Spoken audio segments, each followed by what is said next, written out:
C'est parti. C'est bon? Bonjour à toutes, bonjour à tous.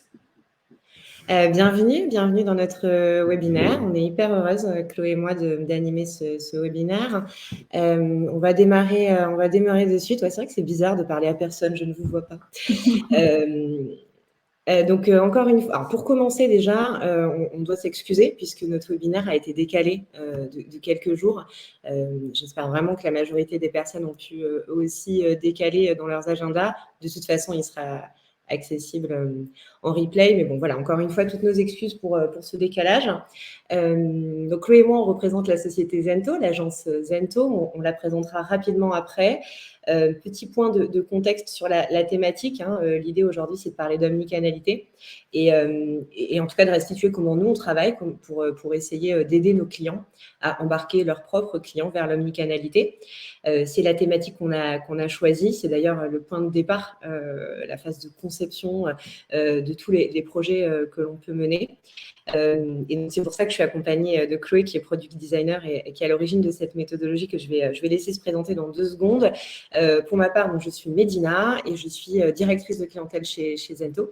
Et donc, mon job, c'est d'accompagner nos clients sur leurs enjeux e-commerce. Et moi, je suis Chloé, donc chez Zento aussi, depuis quelques années maintenant. Je suis product designer, comme le disait Médina, et mon job, c'est de concevoir en amont de la réalisation les projets. Concrètement, et pour être un peu plus précise, pour nous, chez Zento, le product designer, il a un peu 3 enjeux principaux. D'abord, il a une vision utilisateur, puisque on s'intéresse dans un premier temps vraiment au client final, à l'utilisateur, et à qui sont-ils et de quoi ont-ils besoin. On a aussi une vision produit, puisque avant d'être un projet, finalement, c'est un produit, que ce soit une application ou un site e-commerce, finalement, c'est un produit digital. Notre travail, ça consiste vraiment à imaginer des solutions pour répondre aux besoins des utilisateurs, pour concevoir ce fameux produit. Et puis enfin, on a aussi une vision business, puisque nos clients... par exemple, si c'est un site e-commerce, on aura des enjeux, par exemple, d'acquisition, de conversion. Et donc, notre travail aussi consiste à répondre à ces attentes et à relever ces enjeux. Voilà. Donc voilà pour le petit descriptif du métier de product designer, qui est au cœur du webinaire, puisqu'on a choisi comme thématique de traiter notre méthodologie de conception. Alors, méthodologie de conception, on ira dans le détail pour que vous compreniez ce qu'on veut dire. Avant de rentrer dans le cœur du sujet, c'était important de vous donner quelques éléments de contexte sur qui nous sommes, Zento, sur l'agence. On va essayer d'y passer le moins de temps possible et de donner à ce webinaire une couleur un peu moins corporate et business. Mais voilà, rapidement, Zento, on est une agence digitale. On se positionne comme une agence du commerce unifié. On est basé à Levallois et c'est un peu plus de 30 personnes qui travaillent avec un peu plus de 100 clients et ce depuis un peu plus de 10 ans. Voilà, on est organisé autour de 3 pôles en interne. On a un pôle design. On le verra vraiment dans le détail après, donc je vais assez vite. On a un deuxième pôle qui est le pôle technique, puisqu'on développe chez nous en interne. Et on a un troisième pôle qui est le pôle projet / performance, puisque l'idée, c'est d'inscrire nos collaborations avec nos clients dans le temps. Et donc, une fois qu'on livre un projet, on les accompagne pour qu'ils performent. Donc, on parle d'un site e-commerce ou d'une application, peu importe. L'idée, c'est de les accompagner dans le temps. Ce que je vous propose, c'est de partager un support, bien sûr, pour illustrer mon propos. Il y a encore une slide un peu corporate sur Zento. L'idée, c'était de plutôt essayer de vous expliquer quelles sont nos convictions. Vous voyez bien, enfin, de toute façon, vous ne pouvez pas me répondre, mais j'imagine que vous voyez bien. Ouais, voilà. Le positionnement et en tout cas les convictions de Zento, c'est d'abord le client et pas le canal.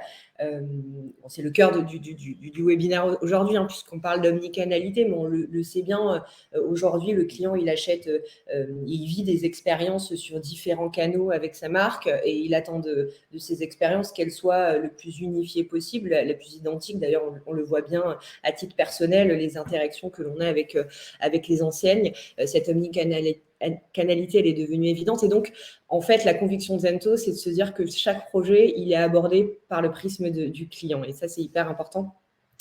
La deuxième, et c'est un peu une conviction qui est en miroir de la première, c'est de se dire que la techno, elle doit s'adapter aux clients et aux enjeux métiers.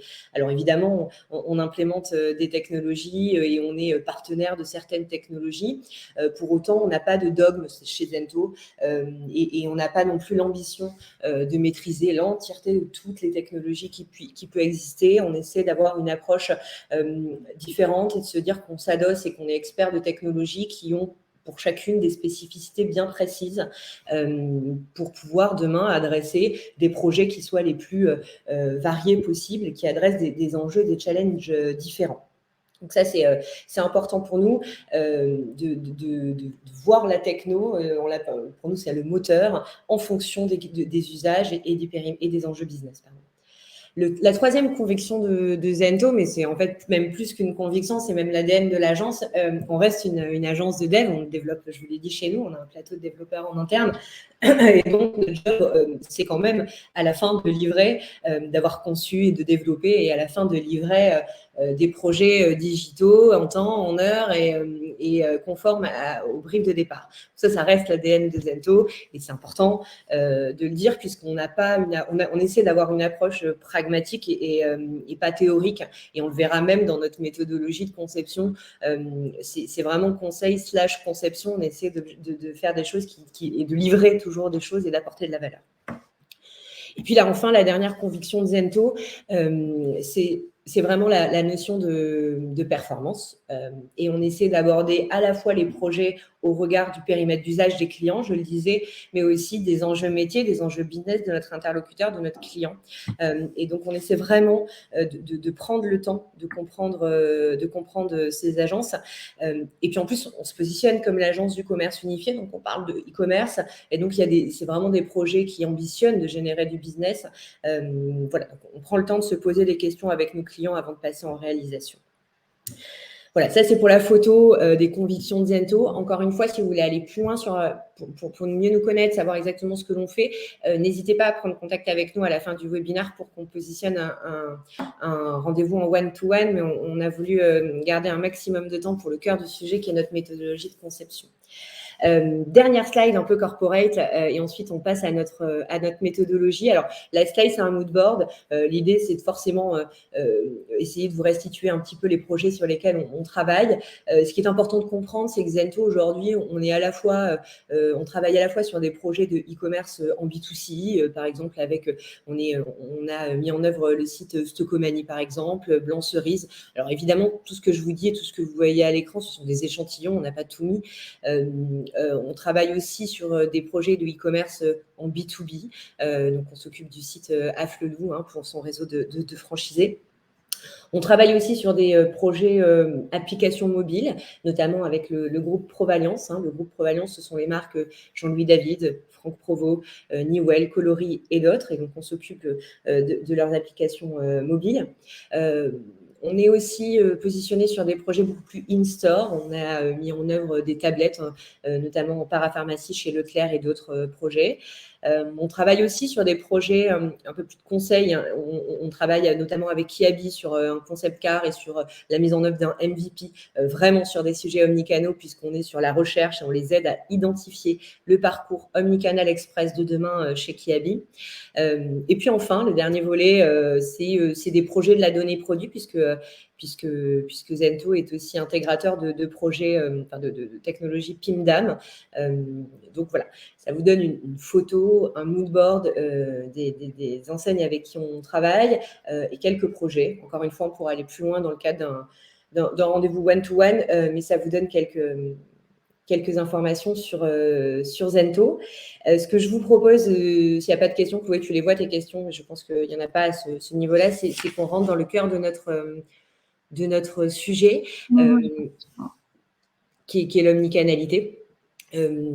Forcément, avec tous les projets que vous voyez à l'écran et tous les sujets que l'on a en ce moment, et ceux de plus en plus, hein, et puis on va quand même se dire un peu les choses, la crise sanitaire a vraiment été un accélérateur, hein, pour l'omnicanalité.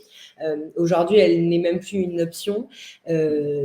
Rapidement, si on fait un point sur la définition, mais je pense que si vous êtes inscrit à ce webinaire, c'est que le sujet vous intéresse.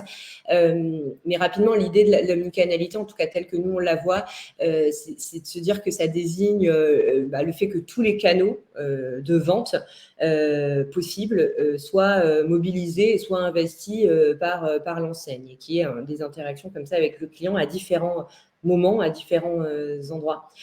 C'est plus une option parce que je vous le dis, on le voit au quotidien et ce sont nos sujets du quotidien. En termes de chiffres, c'est assez clair et je n'ai pas vocation à vous restituer les chiffres qu'on peut trouver, mais rapidement, une étude qui a été menée par Harris Interactive et Budgetbox, un Français sur deux est considéré comme un consommateur omnicanal aujourd'hui. Alors pour eux, l'omnicanalité, c'était dès lors qu'un consommateur utilisait plus d'un canal. Donc voilà.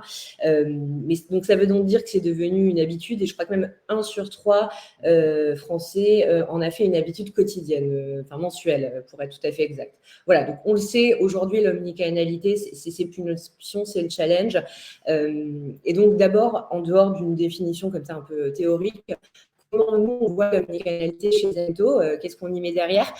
On y met d'abord, évidemment, des clients avec un S, parce qu'il y a vraiment les clients finaux, mais il y a aussi les clients internes au cœur des projets omnicanaux.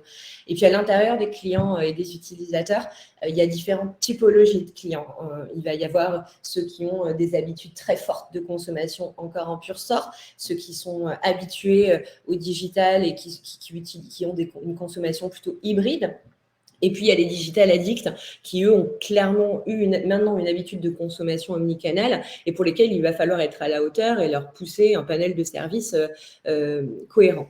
Donc, c'est d'abord des clients. Et puis, c'est ensuite un panel de canaux, des différents canaux qui sont de plus en plus nombreux. Alors, le site e-commerce, évidemment, le magasin, toujours, hein, puisqu'on le sait, on a quand même une part du budget qui est toujours en magasin, et c'est important de le préciser. On va avoir tous les points de contact qu'on peut avoir avec l'enseigne, que ce soit via le chat, via le téléphone, via le mail. Donc, c'est tout un tas de canaux qu'il va falloir identifier, investir. Et parce qu'il y a une multitude de canaux et plusieurs typologies de clients, par définition, il y a une multitude d'interactions possibles entre ces canaux et ces clients. Et en fait, tout le challenge de notre méthodologie de conception, ça va être de designer ces interactions, d'essayer d'identifier les points de contact et de les améliorer et de les rendre de plus en plus performants.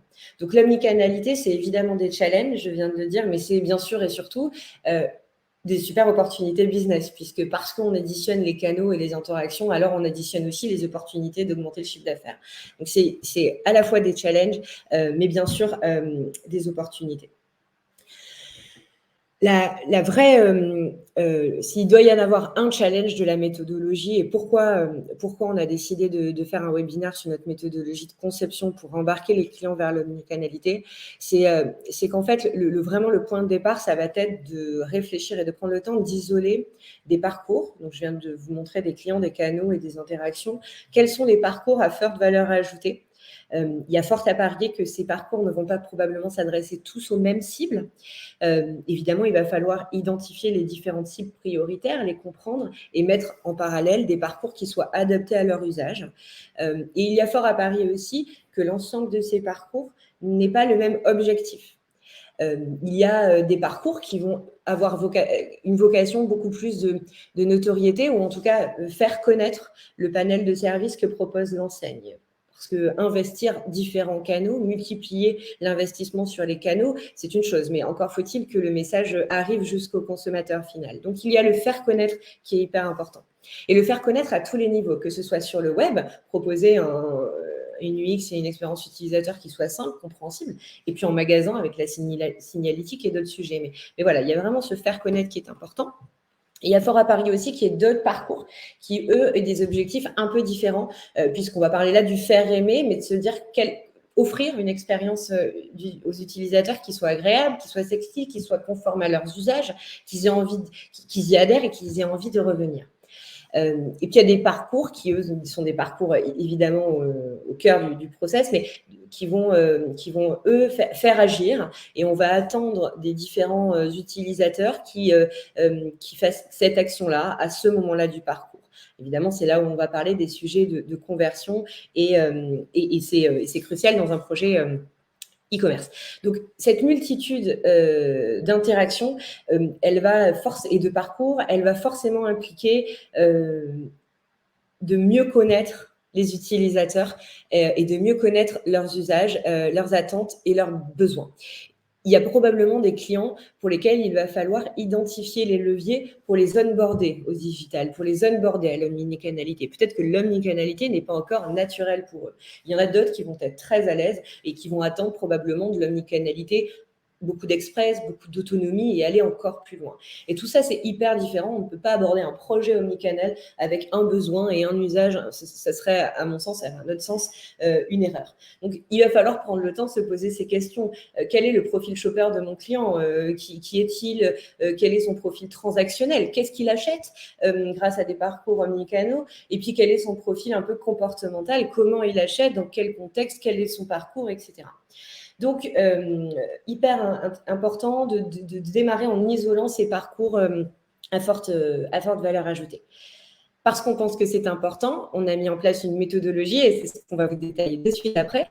Et il est assez courant, en fait, côté agence, de recevoir des cahiers des charges qui soient bien rédigés, c'est pas le sujet, mais qui soient déconnectés des usages. Et s'en rendre compte après, en fait, on avait besoin de ça. En fait, ils ont besoin de ça. Et donc, nous, notre conviction, s'il doit y en rester qu'une, c'est celle-ci, c'est de prendre le temps de concevoir parce que ce n'est pas du temps perdu et que c'est clairement un investissement qu'on rentabilise très rapidement.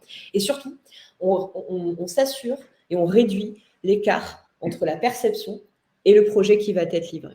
Donc ça, c'est vraiment l'avantage premier de prendre ce temps-là, c'est d'isoler les irritants, isoler les parcours et sécuriser son projet dès le début.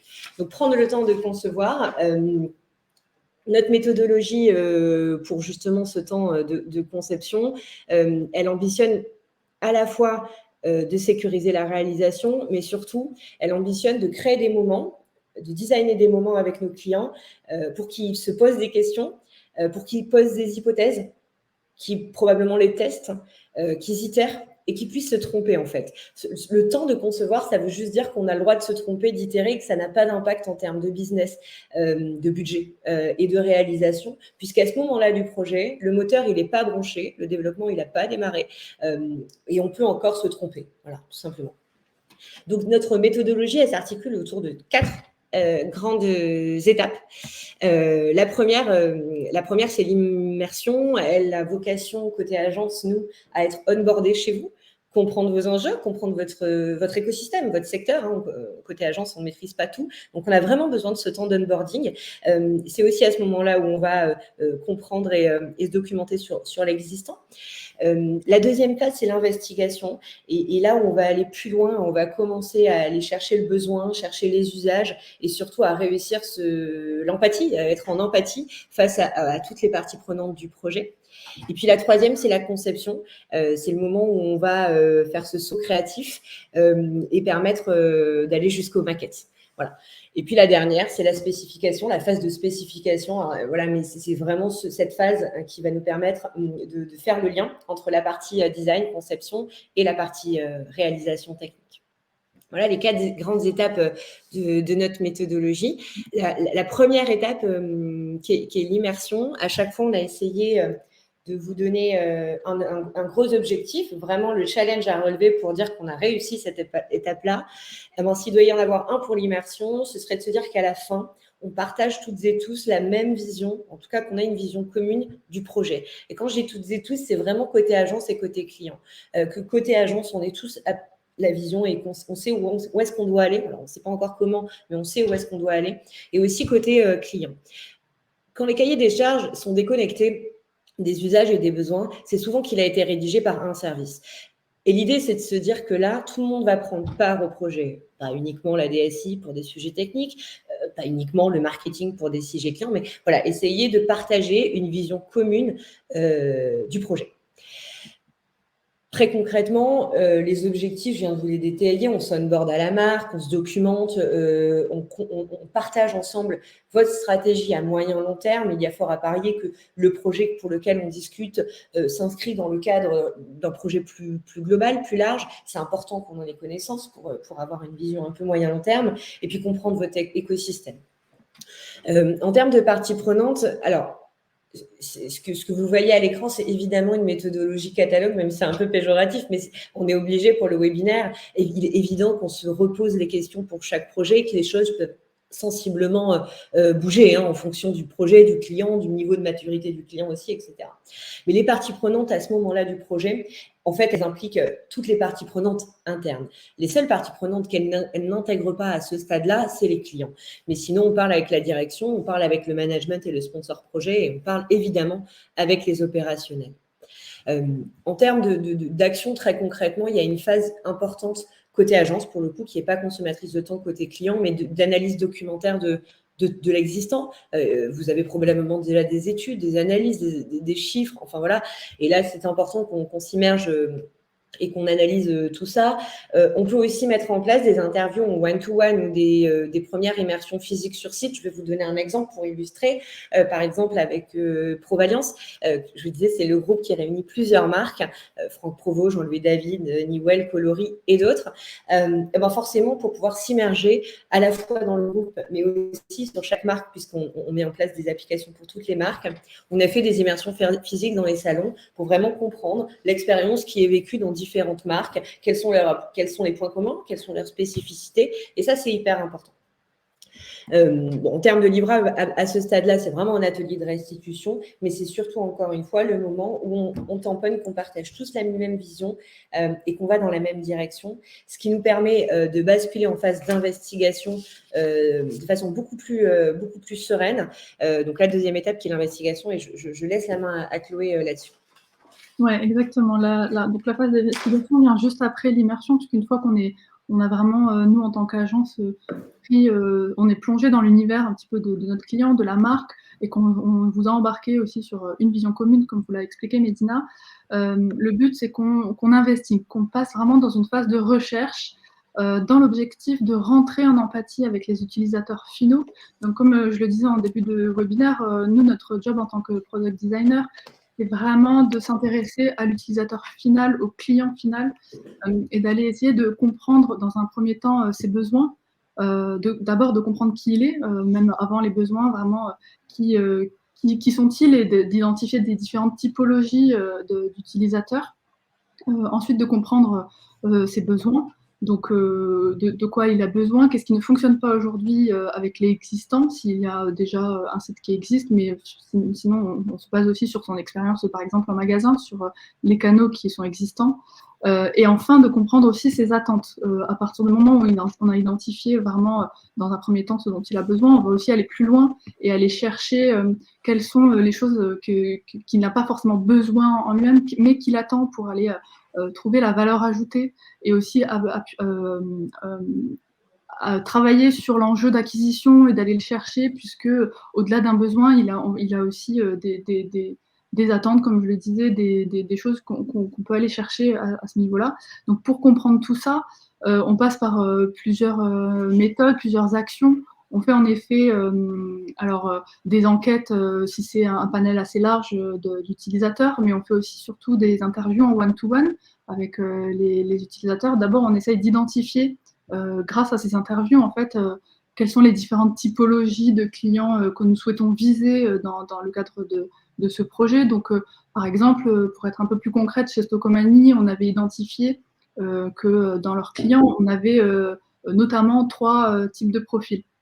On avait le client vraiment en magasin qu'ils appellent Stocomaniac, donc qui va toutes les semaines en magasin, qui adore Stocomanie et qui s'y rend de manière presque impulsive tout le temps, toutes les semaines, qui fait toujours des achats là-bas.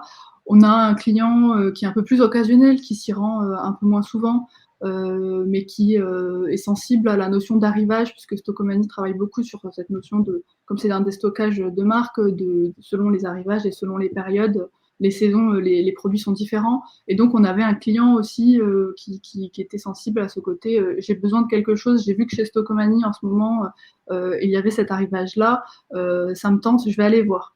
Et puis, on avait un client plus prudent qui préférait sécuriser sa venue, par exemple, en passant d'abord par le digital, d'abord par le site web, même si c'était à l'époque un site vitrine avant qu'on fasse le site e-commerce, mais qui passait par un canal différent avant de se rendre en magasin pour vérifier en ce moment qu'est-ce que je peux trouver en magasin pour être sûr que je vais m'y rendre.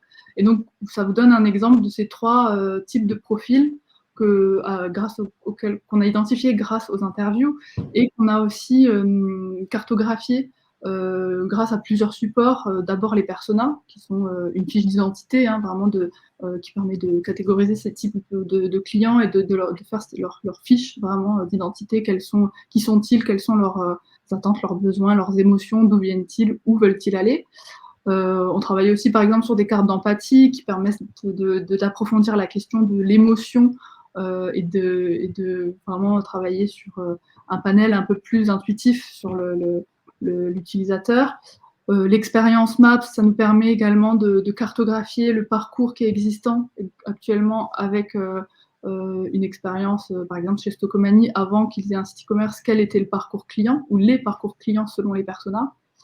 Et donc voilà, c'est vraiment une phase de recherche dans laquelle on se plonge en recherchant sur les utilisateurs finaux toutes les informations qu'on pourrait recueillir et qui pourront nous servir pour la phase juste après. On travaille également juste sur la excuse-moi Médina, on travaille également avec les opérationnels, puisque comme on le disait aussi en début de webinaire, ça peut aussi être les utilisateurs, hein. Si c'est du B2C, on va être sur des clients finaux grand public par exemple, mais on peut aussi être sur du B2B, et donc dans ce cas-là, on travaille aussi avec les opérationnels pour, puisque c'est les utilisateurs finaux, comprendre également eux leurs usages, leurs besoins, leurs attentes, etc. On fait des ateliers métiers dans lesquels on travaille justement avec les opérationnels sur ces questions-là pour identifier quelles sont les cibles, puisque eux connaissent vraiment leurs clients. Et on fait également des focus clients qui nous permettent, donc un focus client, c'est un groupe de travail constitué de clients qui nous permettent notamment d'identifier les irritants et de travailler sur ces questions-là pour ensuite ne plus en parler, entre guillemets, passer à la phase suivante et aussi les identifier pour les utiliser comme des leviers. En plus des besoins qu'on a identifiés, les irritants peuvent également être des leviers sur lesquels on va travailler pour trouver des solutions à apporter et résoudre, entre guillemets, les problèmes de nos utilisateurs. Ce qui nous amène donc à cette deuxième phase, qui est là, pour le coup, vraiment la phase de conception, le cœur, finalement, de cette méthodologie. Ça se déroule un peu en 2 grandes étapes. Dans un premier temps, on a vraiment toute une phase de génération d'idées, d'imaginer des solutions. Et dans un second temps, on passe à une étape plus de design, et là, vraiment de conception concrète de comment ça va se traduire, comment ces idées se traduisent concrètement sur un produit digital. Donc là, les objectifs, c'est, donc, comme je vous le disais, d'abord de générer plein d'idées. Alors selon les projets, mais par exemple chez Kiabi, vu que le sujet c'était quand même d'aller dans l'innovation et de faire des choses qui n'existaient pas forcément encore, ni même chez les concurrents, on a eu une grosse phase de génération d'idées, une phase d'idéation, dans laquelle on a pu vraiment aller dans l'exploration de toutes les idées possibles et imaginables qu'on pouvait aller chercher sur le sujet, donc pour imaginer le magasin Kiabi de demain en tant qu'expérience omnicanal. On a pu travailler sur cette question-là avec des clients, des clientes finales Kiabi qu'on avait identifiées dans la phase juste avant de l'investigation. On a par exemple fait un atelier d'idéation d'abord de divergence. Donc là, c'était vraiment la notion d'aller chercher le plus d'idées en termes de quantité, d'aller dans la quantité d'idées la plus nombreuse possible, sans se soucier de la qualité des idées. Et puis, dans un second temps, dans un second atelier, on a fait ce qu'on appelle de la convergence, où là, à l'inverse, on a, à partir du nombre d'idées qu'on avait générées avec les clientes, on en a fait des idées un peu plus abouties. Évidemment, il y a un gros travail de notre côté pour aboutir les idées qui ressortent en atelier avec des clientes. Et évidemment aussi, ce que je n'ai pas dit, c'est que on les amène petit à petit à avoir des idées via un atelier vraiment construit, avec des techniques, des exercices qui sont très, très, très, très précises et qui leur donnent l'impression, en tant que client, de ne pas vraiment avoir beaucoup d'efforts à faire et que ça ne doit pas leur paraître difficile. Mais par contre, de notre côté, il y a un gros, gros travail pour qu'on arrive quand même à générer des idées avec ces personnes-là. Et ensuite, on a, après avoir généré un grand nombre d'idées, je crois qu'on a, chez Kiabi, on a dû en générer entre, je sais plus exactement, entre 60 et 70. Ouais, c'est ça, c'était 70, un peu plus de 70. Voilà. Nous, on a fait un gros travail de tri, de catégorisation et d'aller chercher, de repérer un petit peu les perles rares, entre guillemets, de cet atelier-là. C'est vraiment ce genre d'atelier qui nous permet d'utiliser l'intelligence collective pour aller plus loin dans l'innovation et imaginer des choses qu'on n'aurait jamais imaginées, nous tout seuls, dans nos locaux à Levallois. Et d'être aussi très, très concret et très précis, de répondre aux besoins directement des clientes. On a fait un deuxième atelier de convergence dans lequel on leur a proposé je crois, 3 idées très abouties qui constitueraient le parcours de demain chez Kiabi. Et on leur a demandé, pareil, via des techniques, des méthodes, de juger un petit peu ces idées pour commencer à valider, invalider les idées ou des morceaux d'idées et commencer à rentrer dans l'itération, pardon. Donc ça, c'est un exemple de ce qu'on peut faire dans cette phase-là, mais encore une fois, ça dépend vraiment des clients, ça dépend des projets. Donc nos objectifs, c'est vraiment de transcender l'existant, que ce soit une refonte ou que ce soit un nouveau projet. Et enfin, dans un second temps, quand on a fait cette phase d'idéation et de génération d'idées, on passe à la phase vraiment de design. Et là, concrètement, on essaye de modéliser comment vont se mettre en place ces idées-là en termes de fonctionnalité, par exemple, en termes de parcours concret, que ce soit en magasin, sur le web, en e-commerce, sur l'application, voilà, dans toute cette omnicanalité, comment le client va circuler, pour que ce soit sans couture, évidemment. Et donc là, on travaille avec le management, les opérationnels plutôt.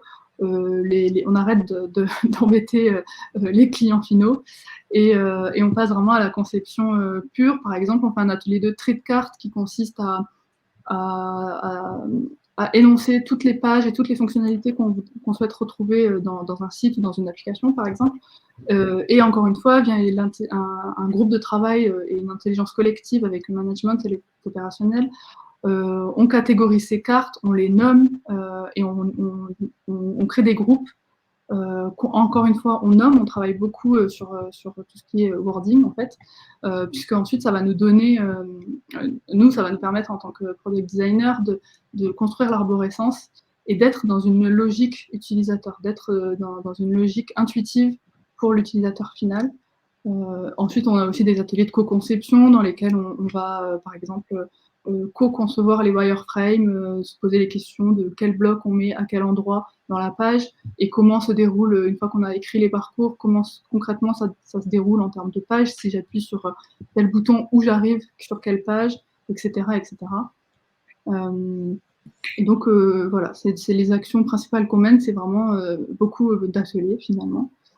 Oui, en termes de livrables, c'est ce que je vous ai dit au fur et à mesure. On est sur des parcours, des cas d'usage, évidemment, des fonctionnalités, enfin les fonctionnalités principales qui sont vraiment les solutions concrètes qu'on a trouvées pour répondre aux besoins des utilisateurs qu'on a identifiés dans la phase précédente d'investigation. Des wireframes que souvent on co-conçoit avec nos clients. Et puis les maquettes évidemment définitives qui sont vraiment le résultat graphique de l'interface qui va être développée. On fait aussi des phases de test une fois qu'on a les maquettes ou enfin ça dépend, des fois les wireframes. Les tests, ça peut être sous différentes formes. On peut faire de l'A/B testing dans le sens où on a 2 versions d'un même parcours ou d'un même produit et on va tester la version 1 et la version 2 pour voir celle qui fonctionne le mieux. On peut faire aussi le test de 5 secondes que moi je trouve très efficace puisque ça consiste à mettre un prototype animé qui simule en fait l'application ou le site. On met ce prototype dans les mains d'un client et on lui demande une consigne assez simple, par exemple retrouver la page de catalogue sur les lampes de chevet, par exemple. Et donc, en 5 secondes, on essaye de voir si l'utilisateur retrouve la bonne page ou la bonne information ce qui nous permet de vérifier que notre arborescence est bien construite, que nos pages sont bien, encore une fois, bien structurées, que les wordings fonctionnent pour l'utilisateur, sont compréhensibles et qu'ils ne confondent pas deux notions différentes et qu'il trouve l'information dont il a besoin, ce genre de choses.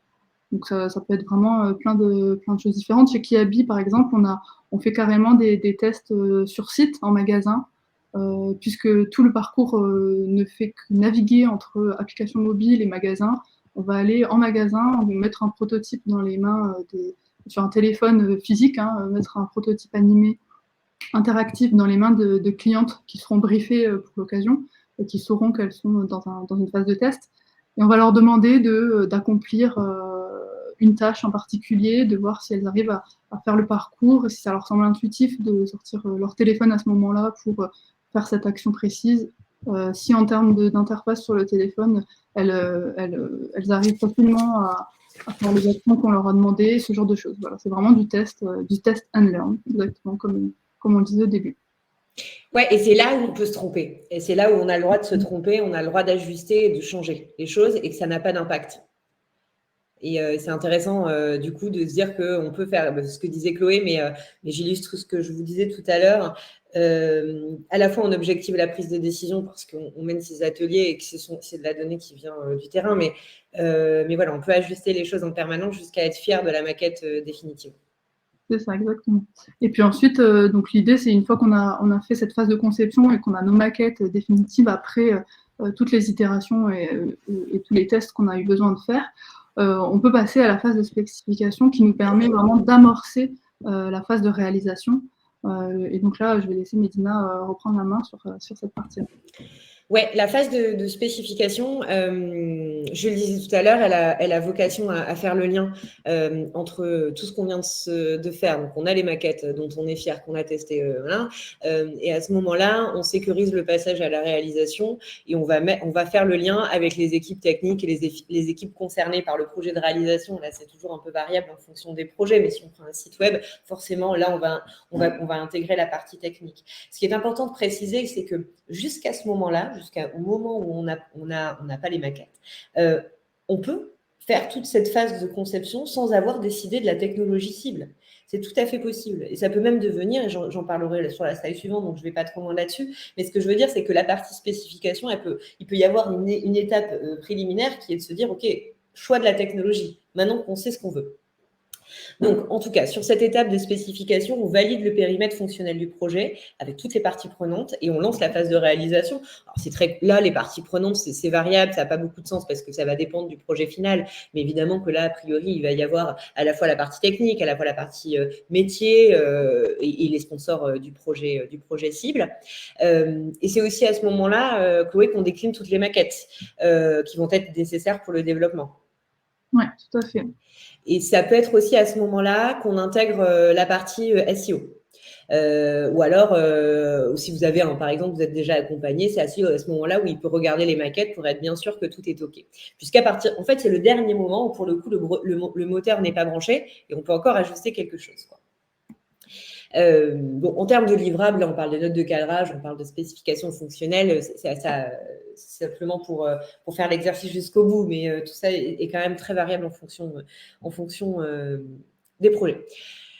Donc là, Chloé et moi, on vient de vous présenter les 4 étapes de notre méthodologie: immersion, investigation, conception x2, parce qu'il y a quand même 2 étapes dans la conception, et la partie spécification. C'est une méthodologie qui nous donne, qu'on met en œuvre, qu'on a éprouvé sur différents projets, différents clients, différents secteurs. On pense vraiment que c'est important de prendre le temps de la mener sur chacun de nos projets. La première raison, c'est d'abord le livrable. Je vous l'ai dit tout à l'heure, chez Zento, on a plutôt une approche pragmatique des choses et pas théorique. Donc, il n'empêche que cette méthodologie, elle vous livre quelque chose et pas des moindres, puisqu'en fait, vous avez un livrable qui est clé en main. En fait, c'est presque un cahier des charges détaillé, objectivé sur la base de vos clients et de vos parties internes. Donc, c'est quand même assez précis. Vous allez avoir à la fois une liste de fonctionnalités prioritaires au regard du périmètre d'usage qu'on aura sourcé, et puis les maquettes des parcours principaux. Voilà, donc en termes de livrables, c'est quand même pas rien. Et encore une fois, le fait de démarrer un projet en ayant fait ce travail-là, ça limite l'écart entre votre perception du projet et ce que nous, on va livrer côté agence, ce qui n'est pas rien non plus. Le deuxième avantage que je vois de travailler de cette façon-là, c'est le succès collectif. Parce qu'en fait, dès le début, vous allez mobiliser et intégrer toutes les parties prenantes. Et donc, vous allez fédérer l'ensemble de ces parties prenantes au projet. Et puis, j'en parlais tout à l'heure, ce n'est pas un projet qui est uniquement dans la tête de la DSI, uniquement dans la tête du marketing, peu importe. C'est un projet qui n'est en fait le fruit que d'une intelligence collective. Donc, forcément, il sera plus performant parce qu'on est plus fort à plusieurs. Voilà. Donc, ça, c'est hyper important de se le dire. Et puis, même pour le succès après, quoi, pour le fait d'embarquer l'ensemble des parties prenantes, c'est quand même un vrai plus de les avoir intégrées dès le début. La partie technologie, j'en parlais juste avant sur la phase de spécification. Petit 1, il est tout à fait possible de mener cette méthodologie de conception sans avoir fait son choix sur la techno. En revanche, petit 2, il est tout à fait possible de mener cette méthodologie de conception en sachant très bien quelle techno on va avoir. Ça veut donc dire que dans la méthodologie qu'on vient de vous exposer, le product designer va l'intégrer à sa méthode et va du coup savoir que c'est cette technologie et s'ajuster en fonction. Mais moi, je pense que c'est intéressant de mener ce travail en étant libre encore de choisir la technologie. Puisqu'en fait, vous allez pouvoir choisir la technologie avec, en miroir, un périmètre fonctionnel hyper précis. Voilà, donc ça forcément, ça va objectiver et simplifier le choix de la technologie. L'autre avantage que je vois, c'est le début d'une roadmap. Il y a fort à parier, enfin c'est presque certain, c'est le cas là, honnêtement, récemment, on a sur Kaby, mais il y a fort à parier que si vous menez tous ces ateliers, etc., vous allez récolter des besoins qui soient des besoins un peu déconnectés du projet de base, mais qui soient quand même des besoins. Donc, ça veut dire que vous allez construire une roadmap et savoir que ça va être important de l'intégrer. Et si ça se trouve, vous allez carrément identifier des opportunités business importantes dans le cadre d'un autre projet, un tout autre projet. Mais donc, ça veut dire que cette méthodologie, elle sécurise le projet de base, mais en plus, elle vous donne de la valeur pour probablement votre roadmap et d'autres projets. Et puis enfin, mais en fait, ce n'est juste l'addition de tout ça. Le dernier objectif, c'est que quand même, on parle un peu budget parce que forcément, on le sécurise. Déjà parce qu'on a pu se tromper sans que le moteur soit branché, donc le développement n'a pas eu lieu, donc forcément modifier sur une maquette dynamique quelque chose a moins d'impact que de devoir le développer. Donc à ce moment-là, on a fait une économie budgétaire, mais c'est surtout qu'on a limité les écarts et les risques. Ça veut dire qu'a priori, on ne fera pas pour défaire après parce qu'on s'est rendu compte qu'en fait, le besoin initial et la user story, c'était pas vraiment celle qu'on avait écrite dans le cahier des charges rédigé par 2 personnes, parce que nous, en fait, les user stories, elle a été validée par toutes les parties prenantes. Donc vraiment, on réduit le risque de faire pour défaire.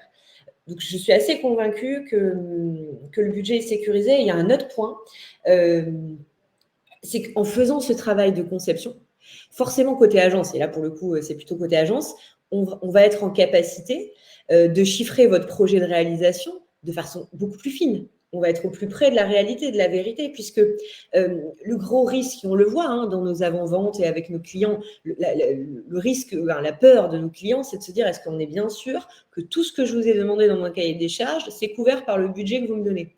Évidemment, c'est notre job de répondre oui ou non. Mais c'est toujours compliqué quand on n'a pas été vraiment loin dans la prise de besoin, dans les périmètres d'usage, dans les fonctionnalités. C'est toujours un peu compliqué. Il peut y avoir un sentiment un peu déceptif à la fin en disant ça, c'était pas compris. Là, ce sentiment déceptif, franchement, on le sécurise puisqu'on part le cahier des charges, c'est les maquettes. Donc, a priori, on a tout validé ensemble, quoi. Donc, il y a ça, c'est aussi un point important. Voilà pour les bénéfices, je regarde l'heure, il reste 2 minutes, je crois que c'est 45 minutes, je ne sais plus. En tout cas, voilà la méthodologie, comment elle s'articule et pour nous, les bénéfices qu'on peut en retirer. Évidemment, tout ça reste du générique parce qu'on essaie de parler à toutes les personnes qui se sont inscrites au webinaire, mais ça peut sensiblement bouger en fonction de vos besoins. Par exemple, il y a des projets sur lesquels on inclut une première phase qui est une phase de positionnement et de branding quand il y a besoin. Je pense à Office Depot, là, voilà. Donc, n'hésitez pas à nous solliciter pour faire un rendez-vous en one-to-one pour qu'on parle de façon plus précise de votre projet, de vos enjeux. D'abord, merci pour votre écoute. Merci au nom de toute l'équipe Zento, hein, puisque là, il y a Chloé et moi, mais évidemment, tout ça, c'est toute l'équipe Zento. Donc, merci aussi à leur nom. Je vais peut-être arrêter le partage, voir s'il y a des questions. Hop. Ouais, n'hésitez pas si vous avez des questions, vous pouvez les mettre dans le chat au fur et à mesure. Juste mettre tes coordonnées, copier-coller dans le chat, Medina.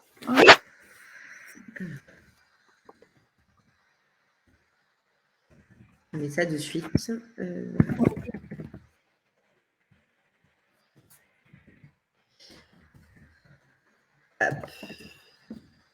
Il y a juste une question de Marc qui nous demande si on a des expériences dans le domaine de l'assurance et si oui, quelles sont les différences qu'on a identifiées. Alors en fait, pour être honnête, il y a toujours des différences finalement. C'est pour ça qu'on fait cette méthodologie. Aucun domaine n'est similaire. À chaque fois, c'est différent et c'est pour ça que la méthodologie s'adapte en fonction du client, de vos besoins. De ce qu'on identifie aussi dans la phase d'immersion. C'est pour ça qu'elle est importante, puisqu'on prend vraiment part à votre enseigne, votre marque, votre entreprise, votre organisation, vos attentes en tant que client, en tant que nos clients Zento. Et donc finalement, c'est toujours différent en fonction du domaine. On ne retrouve jamais les mêmes enjeux, jamais les mêmes résultats, jamais les mêmes solutions imaginées en fonction des besoins. Les utilisateurs sont par définition toujours différents. Voilà. Si c'est de l'assurance B2C, B2B, c'est toujours vraiment différent. C'est toute la nécessité finalement de mener cette méthode de conception un peu détaillée. Ouais, c'est ça. Sur l'assurance, je ne sais pas, c'est difficile de ne pas échanger, n'hésitez pas à nous demander un rendez-vous, mais sur l'assurance, je ne sais pas ce que vous mettez derrière. Est-ce qu'on parle pour le coup des nouvelles assurances full web? Auquel cas, non. Après, si c'est de la partie in-store et donc mettre des dispositifs dans un réseau d'assurance, là, ça aurait du sens. Ouais, on pourrait peut-être aller plus loin sur le sujet. Dans le cadre d'un rendez-vous one-to-one, pour mieux comprendre peut-être ce que vous avez derrière la tête. Alors moi, je viens de comprendre qu'il y avait le chat. Hein. J'étais sur questions. Je pensais qu'il n'y avait pas de questions. Bien bissé. Je regrette de devoir partir. C'est gentil. De rien, du coup. Je crois qu'il n'y a pas d'autres questions. De toute façon, voilà, j'ai mis mes coordonnées. Merci pour vos messages, du coup, c'est sympa, a priori ça a plu. Du coup, n'hésitez pas à revenir vers nous pour faire un rendez-vous one-to-one, puisqu'encore une fois, on a essayé de rester générique, donc il y a des choses qu'on a enlevées parce que ça parlait que d'une typologie, etc. Et donc n'hésitez pas à nous contacter pour un rendez-vous un peu plus personnalisé. Je pense que s'il n'y a pas de questions, on va pouvoir conclure. Un grand merci à tous, encore une fois, au nom de toute l'équipe Zento. Et puis à très bientôt. Merci beaucoup à tout le monde. Merci de nous avoir écoutés. Et puis, merci. À très bientôt. Au revoir. Au revoir.